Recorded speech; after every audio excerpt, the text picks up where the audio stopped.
Bismillahirrahmanirrahim.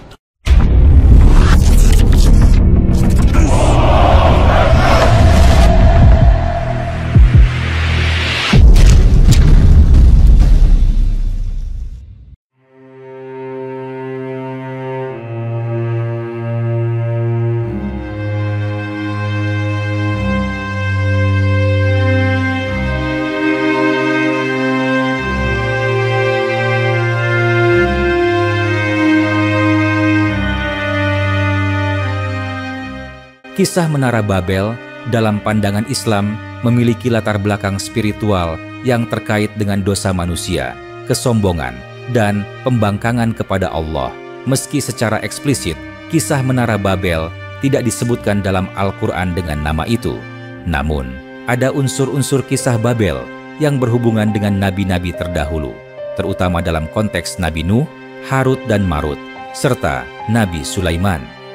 Berikut ini adalah sejarah panjang Menara Babel dan kaitannya dengan para nabi versi Islam. Dalam tafsir Islam, Menara Babel diyakini sebagai proyek besar yang dibangun oleh manusia setelah banjir besar pada zaman Nabi Nuh. Setelah Allah menyelamatkan Nabi Nuh dan orang-orang yang beriman, keturunan Nuh berkembang dan menetap di wilayah Babilonia, atau yang dalam bahasa Al-Quran disebut Babil. Pada masa itu, manusia hanya memiliki satu bahasa yang sama, sehingga mereka dapat bekerja sama dalam berbagai proyek. Salah satu proyek yang dikenal adalah pembangunan Menara Babel, sebuah menara yang sangat tinggi yang diyakini dibangun oleh umat manusia untuk mencapai langit dan mendekati Tuhan. Proyek ini adalah simbol dari kesombongan manusia yang ingin menguasai dunia dan melawan kekuasaan Allah. Menurut beberapa tafsir, niat membangun menara ini adalah tindakan pemberontakan besar yang ingin menandingi Tuhan. Kisah Menara Babel terjadi setelah banjir besar yang menenggelamkan umat Nabi Nuh. Nabi Nuh adalah sosok penting dalam sejarah ini karena setelah banjir, keturunannya adalah yang menjadi cikal bakal dari orang-orang yang membangun Babel. Keturunan Nuh yang terdiri dari umat-umat yang berbeda akhirnya menyebar ke seluruh dunia, tetapi sebelum mereka tersebar, mereka bersatu dalam bahasa dan budaya di wilayah Babilonia. Kisah Menara Babel mencerminkan kesalahan generasi baru umat manusia setelah Nabi Nuh. Meskipun telah diberi pelajaran besar melalui banjir, keturunan Nuh kembali menjadi sombong dan mengabaikan perintah Allah. Kisah Menara Babel juga sering dihubungkan dengan kisah dua malaikat, Harut dan Marut, yang disebutkan dalam Al-Quran dalam surat Al-Baqarah ayat 102. Mereka diturunkan di Babilonia untuk mengajarkan ilmu sihir sebagai ujian bagi manusia. Dalam konteks ini, sihir adalah bentuk lain dari pemberontakan spiritual yang menyesatkan manusia dan membuat mereka berpaling dari Allah. Menurut tafsir, setelah manusia di Babilonia mulai menguasai ilmu sihir, mereka mulai menggunakannya untuk berbagai kejahatan, termasuk merusak hubungan pernikahan dan mengadu domba. Kisah ini menunjukkan bagaimana manusia di Babel, termasuk dalam pembangunan Menara Babel, tidak hanya memberontak secara fisik dengan bangunan besar, tetapi juga secara spiritual dengan sihir yang dipelajari dari Harut dan Marut. Dalam literatur tafsir Islam, nama Nabi Sulaiman juga sering muncul terkait dengan Babel, terutama karena orang-orang di Babilonia sering menyalahgunakan kekuatan sihir dan mengaitkannya dengan Nabi Sulaiman. Nabi Sulaiman dikenal sebagai nabi yang memiliki kekuasaan luar biasa atas jin dan angin, namun segala kekuasaannya diberikan oleh Allah dan bukan melalui sihir. Sebaliknya, orang-orang Babilonia menuduh Nabi Sulaiman menggunakan sihir, meskipun Al-Quran menegaskan bahwa Sulaiman tidak pernah terlibat dalam sihir.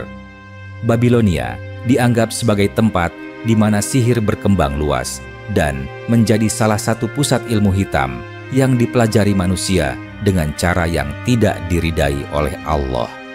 Salah satu aspek penting dari kisah Menara Babel dalam tradisi Islam, yang juga mirip dengan narasi dalam tradisi Yahudi dan Kristen, adalah peristiwa perpecahan bahasa. Saat manusia semakin sombong dan bangga dengan kekuatan serta persatuan mereka, Allah memutuskan untuk memisahkan mereka dengan cara menciptakan berbagai bahasa. Sebelumnya, seluruh umat manusia berbicara dengan satu bahasa, tetapi setelah mereka memberontak dengan membangun Menara Babel, mereka kehilangan kemampuan untuk saling memahami. Akibatnya, proyek pembangunan menara itu gagal karena para pekerjanya tidak lagi bisa berkomunikasi satu sama lain. Perpecahan bahasa ini juga menjadi awal mula umat manusia tersebar ke berbagai penjuru dunia, masing-masing dengan bahasa dan budaya mereka sendiri. Dalam perspektif Islam, kisah Menara Babel tidak hanya berkaitan dengan pembangunan sebuah menara fisik yang sangat tinggi, tetapi lebih pada simbol kesombongan manusia yang menentang kekuasaan Allah. Pembangunan menara tersebut adalah cerminan dari keinginan manusia untuk mencapai kedudukan yang lebih tinggi dari yang diizinkan oleh Allah. Sejarah Menara Babel terhubung dengan kisah-kisah para nabi seperti Nabi Nuh. Setelah banjir, keturunan Nuh melanjutkan dosa dan kesombongan mereka di Babilonia.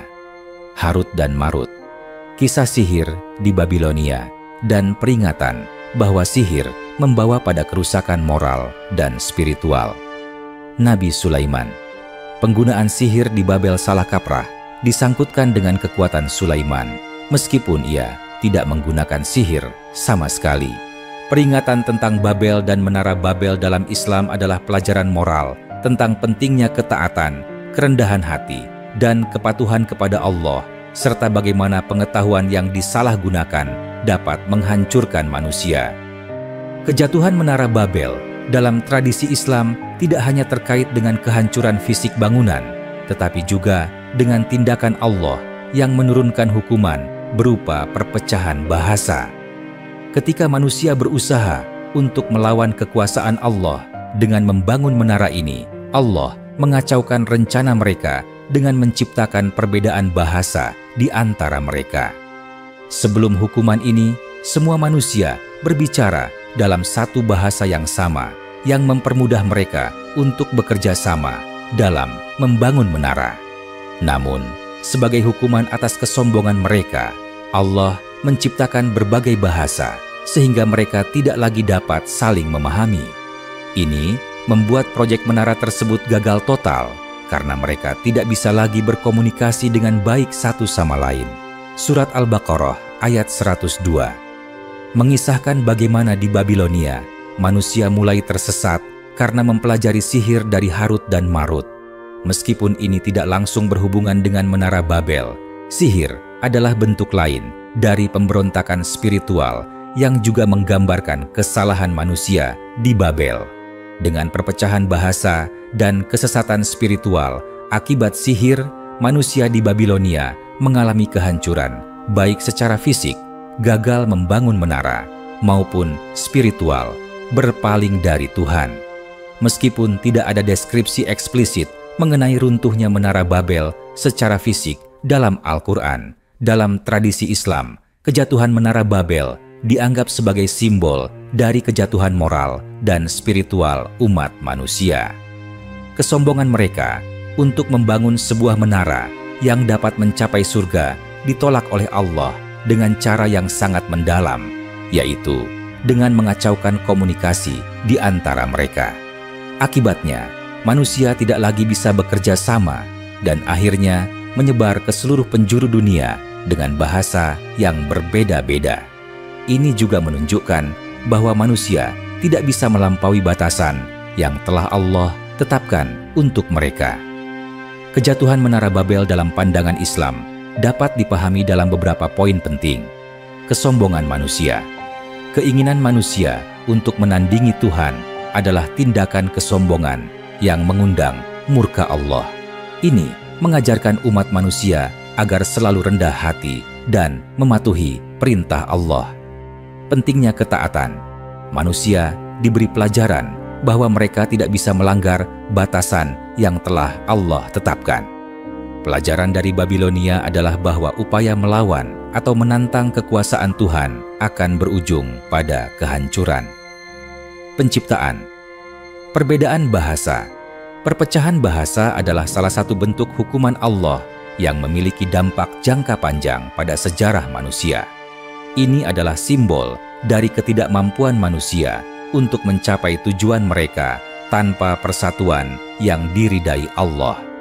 Secara keseluruhan, kejatuhan Menara Babel dalam versi Islam menekankan pelajaran tentang kesombongan dan pemberontakan manusia terhadap Allah.